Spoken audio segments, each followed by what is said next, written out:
Boa noite. Boa noite, queridos. É um prazer enorme estar aqui com vocês. Como a gente está entrando no Setembro Amarelo, eu achei legal a gente falar sobre suicídio e loucura, que é o capítulo 5, itens de 14 a 17. Para a gente já começar, né, esse mês falando um pouco da importância desse mês, não é só mais uma cor.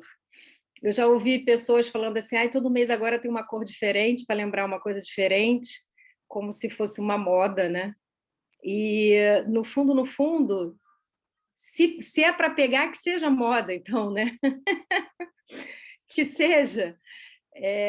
Se a gente precisa de marketing para ajudar, para se conscientizar, então que a gente use de tudo que a gente tem na mão.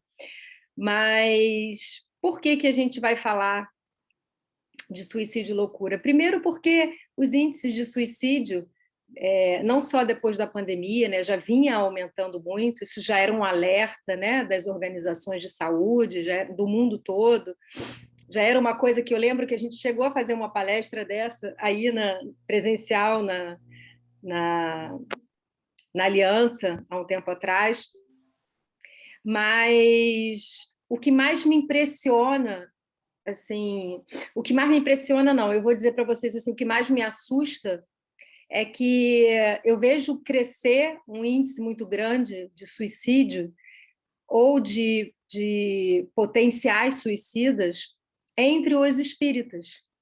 E os espíritas era quem mais deveria combater o suicídio por questões óbvias, porque a gente tem tudo na mão para combater o suicídio. Primeiro, porque a calma e a resignação, que a fé na vida futura. Tem alguma coisa.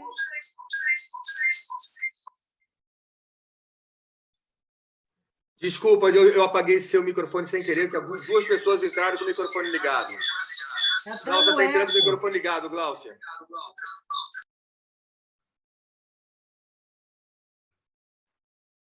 Você tem que ligar seu microfone. Desculpa, Iris, você tem que ligar seu microfone. Oi, voltei. Primeiro porque a calma, eu não sei até onde vocês ouviram, mas eu estava falando que o suicídio, mesmo dentro do meio espírita, ele vem aumentando muito, o que é assustador, porque o espiritismo ele tem tudo para combater o suicídio. Primeiro porque a calma e a resignação da fé na vida futura, da certeza da vida após a morte, por si só, já deveria ser o obstáculo ao suicídio. Mas mais do que isso, né? A gente tem não só na literatura, mas nas mesas mediúnicas, né, incansáveis exemplos do que acontece com o suicida no plano espiritual. E se isso não serve de incentivo para a gente continuar lutando pela vida, fica difícil a gente imaginar o que pode servir de incentivo. Mas eu não estou falando só, eu não quero falar só do suicídio, alguém vai ali e dá um tiro na cabeça, alguém vai ali e corta os pulsos, alguém faz alguma coisa intencional. Porque dentro do meio espírita, o suicídio, ele mata a alegria de viver, ele mata a energia da vida. E as pessoas ficam achando que está tudo bem, porque elas não são suicidas. Eu vou ficar aqui esperando essa vida, esse mundo, esse cansaço de vida acontecer até o final. É isso que eu tenho visto. A gente está vivendo momentos de muito difíceis. A gente tem vivido momentos de muita obsessão. A gente tem vivido momentos no planeta que é o momento da regeneração. E o momento da troca, da regeneração, dessa energia, ela traz, né, muito sofrimento. E a gente está vivendo um momento desse sofrimento. Mas, ao mesmo tempo, o espírita ele é soldado do Cristo. A gente sabe o que está acontecendo. Isso é uma alegria para a gente, pelo menos deveria ser. Então, quando a gente começa a abraçar essa tristeza, abraçar essa causa de eu vou fazer aqui até o final o que eu conseguir, a gente está suicidando. A gente está diminuindo a nossa alegria de viver, a nossa força de vida, a nossa força vital, e está fazendo com que a força vital de outras pessoas, a alegria de outras pessoas também diminua. Então, a gente vai falar aqui sobre esses dois tipos de suicídio. Óbvio, o suicídio é loucura, como parte, né, do extermínio, né, que a gente tem visto aí, principalmente entre crianças, o que é uma coisa muito assustadora. A amiguinha da minha sobrinha suicidou no ano passado, e são cada vez crianças mais jovens, adolescentes muito jovens, 13 anos, 14 anos, e você fica assim, gente, o que está acontecendo? Os pais não perceberam, ninguém percebeu, parecia ser uma criança normal, não era nem uma criança introspectiva, e você olha pelas fotos, olha pelas redes sociais, e você diz assim, o que aconteceu? A gente tem aí um influenciador muito grande da sociedade, a gente sabe que tem, uma necessidade, eu costumo dizer que é praticamente uma ditadura da felicidade, de uma felicidade não verdadeira, de uma felicidade postada, né? Então, aquela necessidade de aparentar ser feliz, o que não é, né, uma coisa tão saudável. Óbvio que você estar feliz e demonstrar isso é uma coisa legal, mas essa ditadura, né, de tem que estar tudo sempre maravilhoso, tem que estar tudo sempre incrível, e o mundo é incrível o tempo todo e colorido, fake, como nas novelas, como na televisão, como na mídia. A gente sabe que quanto mais simples, às vezes, mais feliz a gente está, e quanto mais elaborado for o evento, quanto mais cansativo a gente fica. Então, a gente sabe que essa busca eterna, né, do palco, ela nos afasta da felicidade ao invés de nos aproximar. Não é uma apologia à simplicidade, na verdade, é a realidade. Se a gente parar para pensar, os nossos momentos mais felizes foram momentos de almoço em família, foram momentos com os nossos filhos, com os nossos pais, foram momentos muito mais simples do que os grandes momentos. A gente passa, às vezes, meu pai dizia assim, que o melhor de uma festa é esperar por ela. Aí você passa assim, eu vou fazer uma festa. Tudo que você começa a pensar, você vai planejar o seu casamento.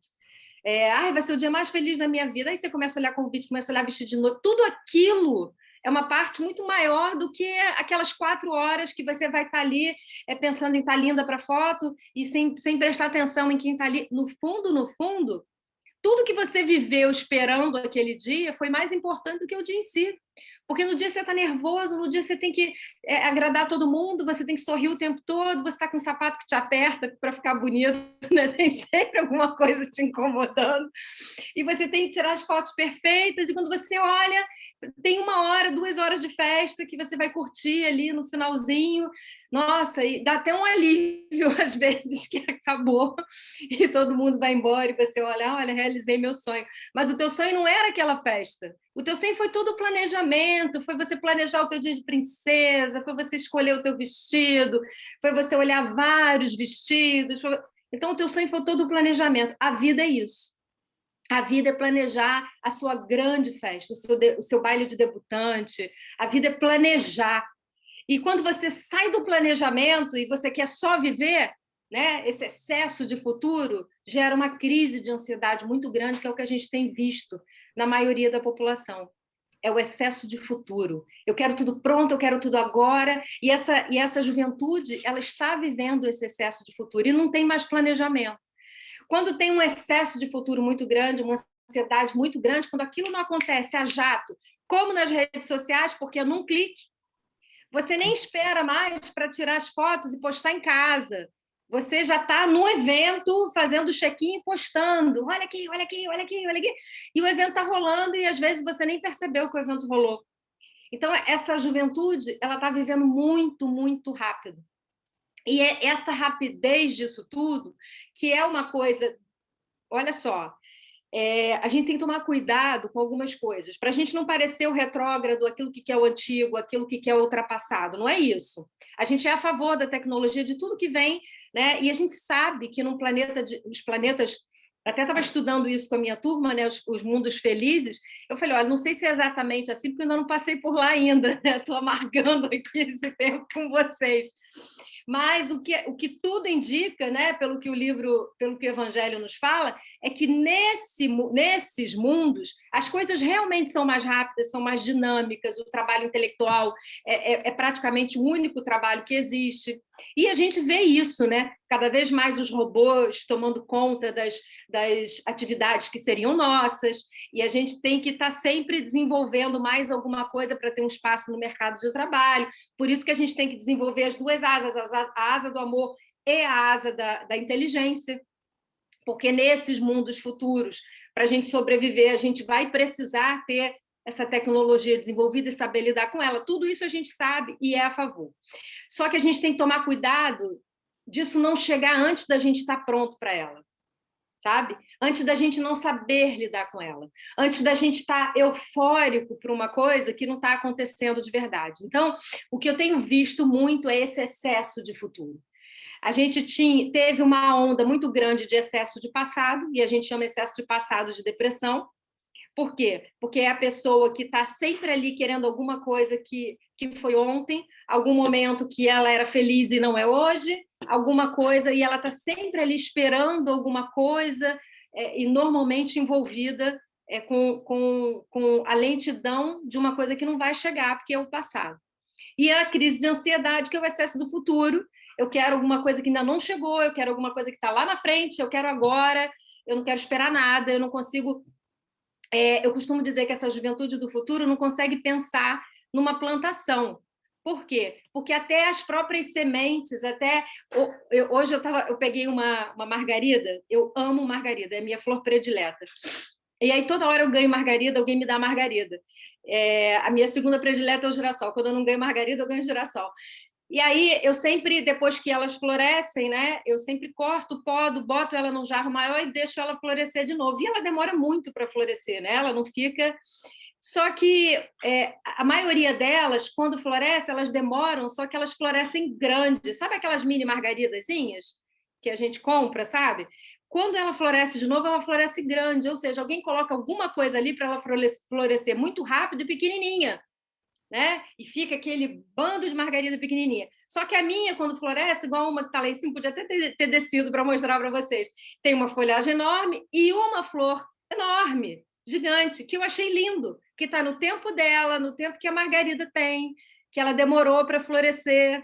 Mas a juventude não está mais acostumada com isso, né? Ela quer as mini margaridinhas, um monte delas, para ontem. Até o cultivo, a semente, tudo tem que ser muito rápido. E a gente usa coisas para acelerar, a gente está acelerando tudo. E a gente não consegue viver, né, aquele momento de você plantar, de você molhar, de você ver aquela folhinha e você fala, nossa, tá linda, olha, vai brotar. E como demora aquele broto, né? Como ele vai abrindo, como é que você não sabe como é que ela vai se transformar. E a gente não tem mais isso. E esse momento que a gente não está tendo mais isso, que essa juventude não está tendo mais isso, o que está acontecendo? Essa juventude está ansiosa, ansiosa, ansiosa e fica doente. Por quê? Porque a vida tem o seu tempo. A vida é um planejamento. Eu preciso planejar a minha vida. E se eu não fui ensinado a planejar e a esperar o florescer disso, eu fico achando que a vida não deu certo. Não, está dando certo para todo mundo e não está dando para mim, porque eu estou olhando lá no Facebook, no Instagram, no TikTok, seja lá onde foi, que está dando certo para todo mundo, só que não está dando certo para ninguém. Aquilo é fake. E eu preciso entender que é legal quando eu vou e posto também, e as pessoas comentam, mas eu preciso saber que aquilo ali não é a minha realidade. Que a minha realidade é fazer planejamento, a minha realidade é estudar, é pensar o que eu quero fazer, é me preparar para o que eu quero fazer, é pensar como eu vou atingir os meus objetivos. Só que se fossem só as crianças que estivessem passando por esse problema, eu entenderia. Nasceram na era da informática. Mas eu tenho visto os adultos passando pelo mesmo problema, querendo o mesmo automatismo que as crianças, querendo colher sem ter plantado, querendo para ontem. Uma vez eu estava conversando com uma pessoa muito querida, né? E aí eu estava falando, o que você vai fazer? Ele teve uma crise de ansiedade, aí saiu do emprego, aí ficou encostado pelo INSS, mas eu falei para ele, não sai, calma, vamos... Não, mas é uma crise, mas é uma crise assim, Gente, eu posso falar que é uma pessoa muito querida, minha, sabe? E era uma crise assim que ele não conseguia trabalhar, mas ele conseguia, final de semana, ir para a praia e tomar cerveja, entendeu? E eu acho que quem está doente também não consegue passar todo final de semana tomando cerveja o dia inteiro, né? Mas trabalhar não conseguia, uma crise de ansiedade e tal, e aí se afastou do trabalho. Enfim, uma série de coisas aconteceu, atrapalhou muito a vida dele. Eu falei assim: o que você quer fazer? Quer mudar de emprego? Tá bom, não é isso que está te fazendo feliz? Eu acho que você precisa buscar a felicidade. Então, vamos planejar. O que você quer fazer? Quer fazer uma outra faculdade? Tá maluco? Como é que eu vou fazer uma outra faculdade? Eu já estou velho. E aí ficou afastado. Aí eu dei a ideia, porque ele falou assim: não, eu gosto de malhar. Eu falei: então faz educação física. E você vai tentando.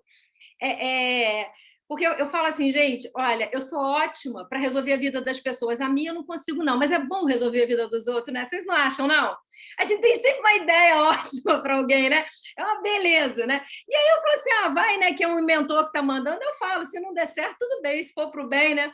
E eu falei assim, vamos, faz então a educação física, faz outra coisa, faz o seguinte, faz online, porque são 3 anos, depois você vai, faz só licenciatura, depois você vai e faz mais um ano, e vira professor, e vira para trabalhar em academia.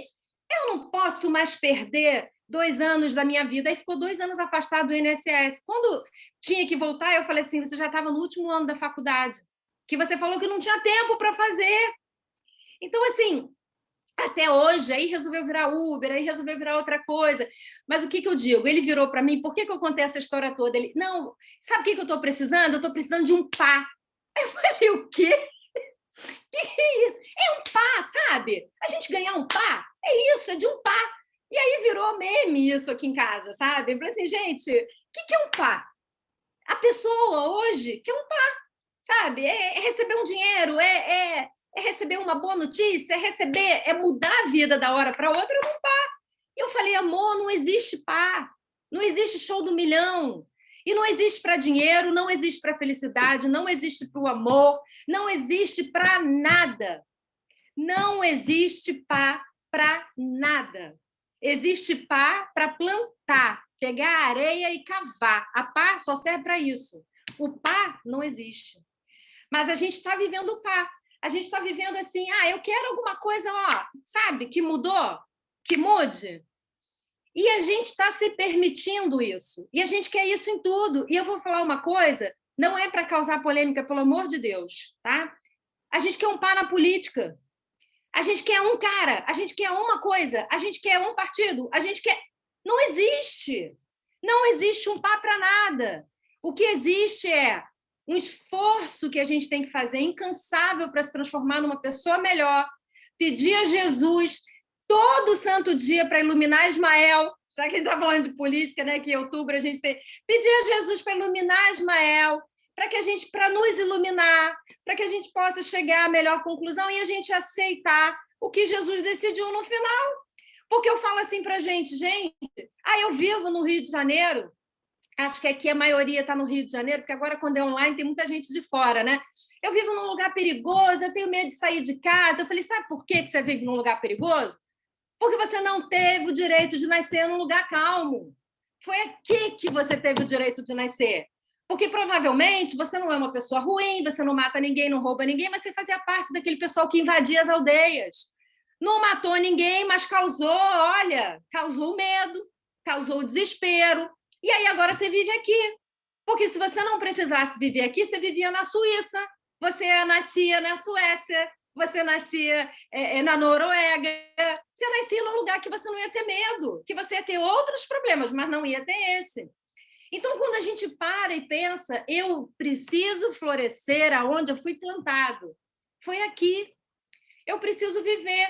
Eu estava vendo hoje, eu estava saindo da academia, eu odeio malhar, sabe, gente? Eu odeio malhar. Eu uso odeio para poucas coisas na vida, porque eu acho que é uma palavra forte. Malhar é uma delas, mas eu malho, porque eu sei que eu tenho que ir, eu não dá para pá. Eu queria um pá. Eu queria acordar mais magra, mais sarada, mas pá, não funciona. Se você não está lá todo dia naquele aparelho chato, né, a coisa não anda para frente.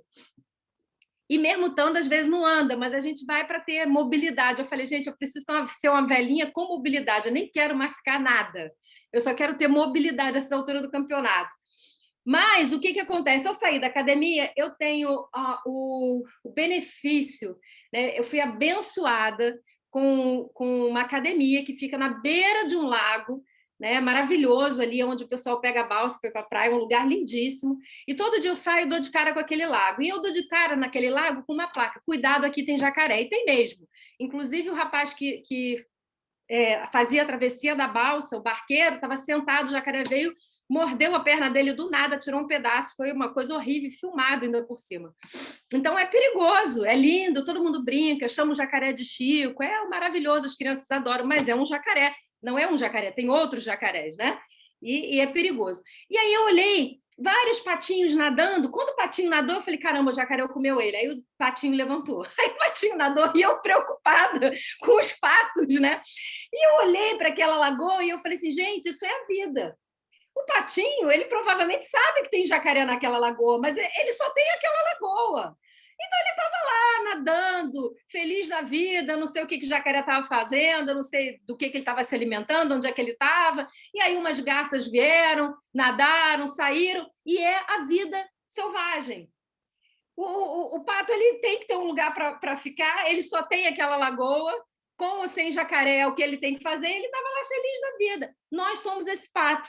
Ou a gente resolve que não vai viver, ou a gente se acostuma, né, a fugir do perigo, a estar alerta, a fazer o melhor que a gente pode, mas continuar tendo a alegria de viver, continuar tendo a beleza do pato, sabe? A beleza da garça, a beleza de viver naquele lugar incrível, que se eu não soubesse que tem um jacaré, eu até entraria para nadar, de tão bonito que é.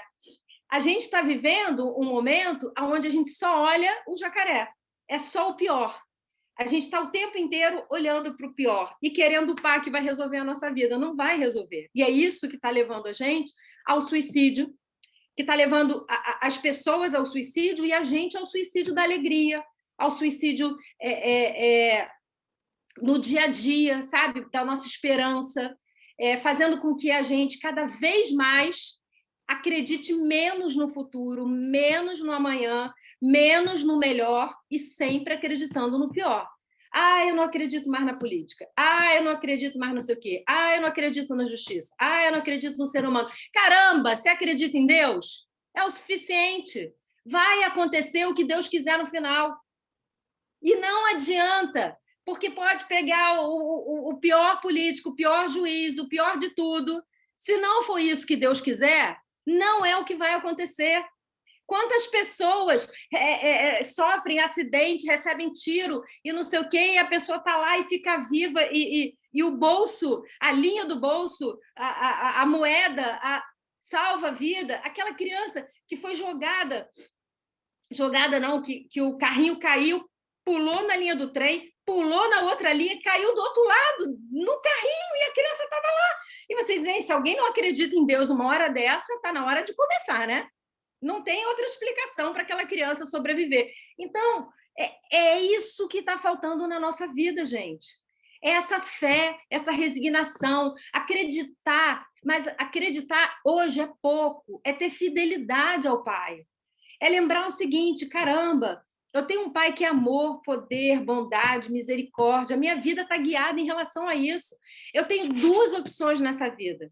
Ou eu vou viver a minha vida acreditando, confiando e abraçando como o trabalhador do Cristo que sou, essa fé, e essa fé precisa ser inabalável, e eu preciso contagiar outras pessoas, porque se no Setembro Amarelo eu não tenho paciência de falar nem com a minha família, imagina com outra pessoa que esteja sofrendo, né?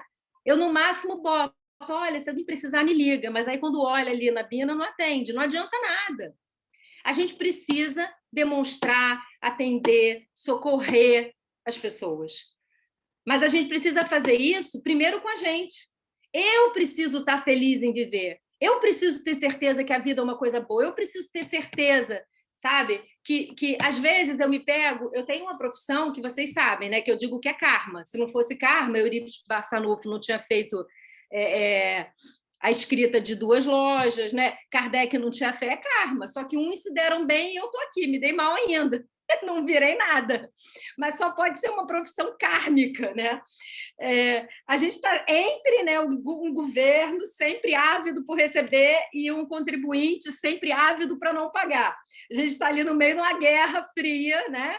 Assim, Rússia e Estados Unidos na época da Guerra Fria. É o contador entre o cliente e o governo. E acontecendo milhões de coisas, né? E sempre que eu quero, que eu penso, que eu estou revoltada, e são muitas as vezes durante o dia, tá? Para o contador são muito mais. E aí eu penso, e aí o cliente me liga, ele vai reclamar, eu falo, quer saber? Aí eu começo a escrever, eu falei, como eu vou fazer isso no meu país? Não vou fazer nada não, apago tudo. Ô, irmão, vai dar certo, bota fé, pensa, olha, e aí mudo, e aí... Mas toda vez que eu me entrego, que eu estou com raiva, que eu acabo... o negócio não anda mesmo, sabe? Porque, no fundo, a energia que move o planeta começa com a energia que você move a sua vida. E faz toda a diferença. Você pegar uma documentação, eu estou falando de verdade, você pegar uma documentação com energia, com foco, deu errado, a gente conserta, deu errado, a gente vai de novo, deu errado, mas confiando que vai acontecer o que Deus quiser. Acontece o que Deus quiser. Ah, Iris, mas ia acontecer do mesmo jeito do outro? Não sei. Eu só sei que quando a gente não bota o foco, demora muito mais. Sabe por quê? Porque a energia pesada nos consome. A gente perde a oportunidade, a gente perde a clareza de pensamento. Começa por aí. Tem uma música que fala: as ideias estão no chão, você tropeça e acha a solução, né? As ideias estão na inspiração, no mentor. Mas você não tropeça e acha a solução, você se liga a essas soluções. Você se liga ao mentor. Eu já tive várias ajudas dentro do mentor do meu trabalho, que é até uma mentora. Porque nós temos mentores em todas as áreas da nossa vida. Todas. Aí uma vez perguntaram, gente, até na minha colorista, porque toda vez que eu vou lá, eu rezo muito para ela não errar a minha tintura. Eu falei, provavelmente até na sua colorista. Todas as áreas da nossa atividade. Por mais fútil que pareça, tem algum mentor. Sabe por quê? Porque aquela área, ela representa a vida de alguém. Então, assim, aquela pessoa que está ali, que vai pintar o seu cabelo, que é uma coisa ridícula para a gente, assim, falando, né? A gente está falando de suicídio, vai falar da tintura. Aquela pessoa que está ali, ela precisa fazer um bom trabalho, ela precisa ganhar o dinheiro dela. E toda vez que ela erra, é menos um cliente que ela tem. Então, você acha que não teria um mentor ali ajudando ela no trabalho dela? Então, tudo na vida, por mais simples que pareça, por mais fútil que pareça, está amparado pela mentorização. Agora, a gente quer se ligar à mentorização ou a gente quer se ligar à obsessão? Porque a obsessão ela também está aí. Ela está aí por quê? Não porque ela quer te prejudicar, é porque ela está igual a você, infeliz. Se você para num lugar, você tem que resolver um problema, você está numa repartição, e você começa a reclamar. Caramba, o ar aqui não está funcionando, não, né? É horrível, um absurdo. Não ligar o ar-condicionado nesse calor, aí você começa, né? Parece que o calor aumenta, né? E se você não estava com calor e alguém falar isso, você começa a ficar com calor. Você não tinha pensado nisso ainda, mas aí agora você está com calor porque alguém te avisou que o ar não estava funcionando. Aí você começa. Mas também é um absurdo, a gente é palhaço, não sei o quê, e você vai gerando, né? O que acontece naquele momento? Você gera uma gama de pessoas à sua volta com um motivo nenhum, mas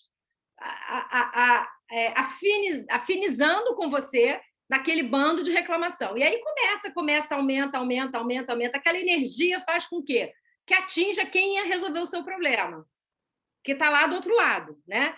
Aí você diz assim, olha só, 6 cadeiras, 2 pessoas trabalhando. Em vez da gente dar uma energia boa para as 2 pessoas que estão trabalhando, a gente começa a focar nas 6 cadeiras que estão vazias. E aí as 2 pessoas que estão lá trabalhando começam a receber dardo nosso. E aí, quando a gente já chega lá, ela também já está armada. Porque ela passou o dia inteiro com alguém jogando dardo nela. Porque o ar-condicionado não está, porque não sei o quê não está, porque as outras cadeiras estão vazias. Então, se você chega lá, começa a mentalizar, poxa, a pessoa que está ali atendendo todo mundo, graças a Deus que ela veio, puxa vida, né? Ela podia ter pego uma licença também, não aguentando mais essa repartição, já pensou? Repartição ia fechar e hoje eu não resolvia meu problema. Nossa, ainda bem que eu não vim com uma roupa muito quente, né? Porque hoje o ar não está ligado. Se você muda Se você muda a vibração de quem está ali, se você começa a pensar de outra forma, se você muda a vibração de quem está ali, você muda a energia. Então, a espiritualidade que está ali obsidiando, ela é aquela pessoa que está do seu lado na fila. Ela só está esperando você começar a reclamar para se ligar a você na reclamação. Então, às vezes, você acha que tem um complô da espiritualidade, um obsessor do passado, que está ali fazendo tudo teu dar errado. Não, é você que está fazendo isso. E aí você está se ligando com um monte de espírito infeliz igual a você, que está igual você, com esse sentimento, que desencarnou com esse sentimento, que a vida não vale a pena, que nada vale a pena, que tudo é uma droga, e que a gente tem que parar de viver, e que a gente cansou de viver. E aí, o que acontece? A gente começa a ter esse sentimento de que a vida não vale a pena, esse sentimento que a gente só tem que esperar até a hora do desencarne, eu não quero morrer, eu não vou me matar, mas eu não aguento mais isso aqui. Gente, como não aguenta mais isso aqui? Você tem que amar estar aqui. Você tem que amar estar aqui. Então, é esse sentimento que tem que mudar. A primeira coisa que a gente tem que fazer, prestar atenção nas outras pessoas. Porque combater o suicídio faz parte de todo espírita. O espírita que não combate suicídio não está lutando a causa real. Não está lutando a causa real. Nem deveria se considerar suicida. Ou suicida espírita. E muitas vezes até é comprometido mesmo com a falange de Maria, né? E é por isso que vem espírito. Então, a gente precisa combater o tempo todo. E combater de não falar nem de brincadeira. Às vezes a gente fala assim, não, prefiro morrer do que... Não, esse é o tipo de coisa que a gente não pode falar. Se mata. Não, não, não, não. Você não tem ideia com quem você está falando. Existem brincadeiras, e olha que eu brinco pra caramba, mas existem brincadeiras que não podem ser ditas. E o não gostou se mata é uma delas. Eu prefiro morrer, prefiro me matar do que... Não, não. Então, a gente precisa levar muito mais a sério. É uma doença perispiritual, que eu diria, porque todo suicida vem com uma predisposição ao suicídio. É uma doença do planeta, porque o planeta está infeliz, e nós somos a cura. Então, o espírita, ele precisa se colocar como a cura desse mal. Nós somos a solução. E quando não somos a solução, a gente acaba sendo o quê? Parte do problema. Então, é isso que a gente vai trabalhar na nossa cabeça. Eu não posso, não devo e não vou diminuir a minha alegria de viver, nem a alegria de viver de ninguém. Alguém chegou para reclamar? Fala uma coisa boa. Poxa, mas você viu que coisa boa? Você viu que... Não, vai dar tudo certo. E se não der, sabe o que vai acontecer? Vai dar certo também. Sabe por quê? Porque no final tudo acaba bem. E se não acabou bem, sabe o quê? Não está no final. É isso que a gente tem que ter em mente, é isso que a gente tem que trazer no coração. Amar a vida incondicionalmente, do jeito que ela vier. E ter a certeza que a gente vai ter ferramenta, amparo, amor suficiente para fazer dela o melhor que a gente puder. Que Jesus nos abençoe. Já está na nossa hora, né? Quase que eu passei 3 minutinhos. Vamos fazer a nossa prece? A gente pode fazer a prece e depois a gente entra direto no passe, né? Então tá bom. Ó, quem não pegou a aguinha, eu peguei a minha, ó. Aguinha fluidificada. Isso. Doce Maria, suave lírios de luz, vem ouvir nossa prece, perfumar nossa messe, doce Mãe de Jesus. Vem, ó Maria, socorrer os que sofrem, peregrinos na dor, suplicando o teu amor. Doce Maria, cheia de graça, vem ouvir esse hino, amparando os enfermos seu manto divino. Mãe Santíssima, muito obrigada. Muito obrigado por esse trabalho belíssimo de socorrer os maiores sofredores de toda a terra. Mas aqui estamos, Mãe Santíssima, rogando a Ti que envolva os nossos corações, para que possamos ter alegria de viver, espalhar a alegria de viver nesse mundo tão triste. Pedimos, Mestre Jesus, que Mãe Santíssima possa nos confortar, iluminar a nossa mente, o nosso coração, para que possamos viver essa vida sempre com a certeza bendita de que tudo vai ficar bem, de que tudo vai acabar bem, porque isso aqui é uma passagem, Mãe, e precisamos dar o nosso melhor.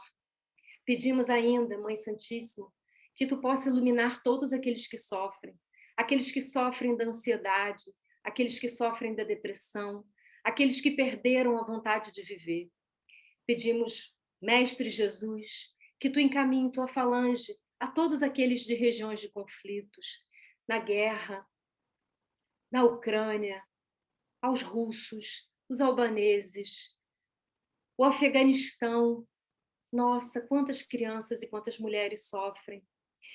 A todas as tribos na África, que até hoje, Mestre Jesus, sofrem tanto. As regiões de conflitos tão próximos de nós. A todos aqueles que sofrem vítimas da violência doméstica, da dor da saúde física, da dor moral, da dor espiritual. Rogamos a Ti, Mestre Jesus, que ilumine os nossos corações, que possamos permanecer em paz durante toda a semana. Pedimos ainda agora que possamos elevar os nossos pensamentos e receber essa luz que o Pai Celestial está colocando em nossas cabeças. E ela vai chegando pelo nosso chakra coronário e vai entrando no nosso chakra e vai harmonizando essa energia e ela vem ao nosso frontal. Vamos sentindo, nossos irmãos, essa energia penetrando e reequilibrando o nosso chakra. Os chakras reequilibrados, centros de força, como dizia André Luiz, reequilibrados, são pires girantes em uníssono, em harmonia, para o mesmo lado, com a mesma velocidade, dissipando a energia para as nossas células, para o nosso corpo, e aí para o nosso laríngeo. É nesse momento em que a gente vai pedindo ao Pai que cuide da nossa fala, que cuide daquilo que a gente espalha para o mundo. É tão importante falar o bem, é tão importante falar a palavra que consola, a palavra que socorre, que o nosso chakra laríngeo esteja equilibrado. Vamos para o nosso cardíaco. Um coração bom. Um coração cheio de amor é um coração pleno. Não tem espaço para dor, não tem espaço para o ódio, não tem espaço para a vingança, para o ciúme, para a vaidade. É um coração pleno de amor. Vamos até o nosso chakra esplênico, que fica perto do baço. O esplênico, ele está muito ligado à nossa proteção das nossas células. Vamos espalhar essa proteção em cada célula do nosso corpo, o nosso gástrico. Quantas vezes a gente destrói a saúde pelos alimentos, não só pelos alimentos, mas pelo que comemos com esses alimentos. Vamos procurar nos alimentar em paz, sem escutar coisas ruins, sem falar coisas ruins. O alimento, ele precisa ser uma bênção. Precisamos receber o alimento com graça, com gratidão. As nossas forças genésicas, as nossas forças sexuais, não só ligadas ao sexo em si, mas ligadas à força vital da vida, a força que renova, que fertiliza a Mãe Terra, que fertiliza o planeta. Nós somos deuses. Jesus já disse isso, vós sois deuses. Não Deus no sentido uníssono do nosso Criador, mas por sermos partículas desse Deus. Somos sua criação, somos seus filhos. E essa divindade que habita em nós, que está no nosso coração, que estamos mergulhados nesse pensamento, vai iluminando cada célula do nosso corpo e vamos nos tornando mais leve. Vamos deixando aquela bagagem pesada, angustiante de lado, porque nós somos um templo divino e ele precisa habitar os nossos corações. Então, meus irmãos, eu desejo a cada um de vocês que o templo de vocês seja habitado por essa essência divina, que Jesus possa habitar o coração de cada um de vocês, cada um dos familiares de vocês, cada lar de cada um de vocês, e que fique conosco durante toda a semana, se Deus quiser, graças a Deus.